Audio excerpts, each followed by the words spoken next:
Hello everyone, అందరూ ఎలా ఉన్నారు? I'm here again with a new dish. దీంతో పాటు ఇవాళ నేను 2 టిప్స్ నేర్చుకున్నాను which you should not do like what I've done now. Cooking చేసేటప్పుడు ఆయిల్ ప్యాన్లో వేయాలి అంటే ఫస్ట్ ప్యాన్ డ్రైగా ఉండాలి, ఆ తర్వాతే ఆయిల్ వేయాలి. లేదు అంటే నా మీద పడ్డట్టు ఆయిల్ కూడా మీ మీద పడుతుంది. So this is the basic tip which I learn today. I would like to share. అందరికీ తెలిసే ఉంటుంది, but still again it's like a reminder. ఇవాళ మనం చేసుకుంటున్నాం sabudana khichdi in a very simple way. First ప్యాన్లో అయితే ఆయిల్ వేసేసుకొని తడకకు కావాల్సినవన్నీ వేసేసుకొని తర్వాత green chillies followed by onions, chopped onions and then green peas, tomatoes, garlic paste కొంచెం వేసేసుకున్నాను. Then a little bit of water if required. Otherwise soak చేసి పెట్టుకున్న సాబుదానా ఓవర్ నైట్ అయినా సోక్ చేసుకోవచ్చు, లేదు అంటే మార్నింగ్ సోక్ చేసేసుకొని పెట్టేసుకోవచ్చు.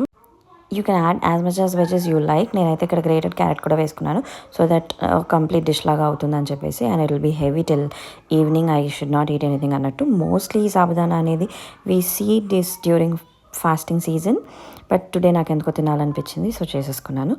ఇలా కుక్ చేసుకున్న తర్వాత సాబుదానా షుడ్ బికమ్ ట్రాన్స్లూసెంట్ అయిపోయిన తర్వాత కొన్ని రోస్టెడ్ పీనట్స్ యాడ్ చేసుకొని అలా తినేయటమే.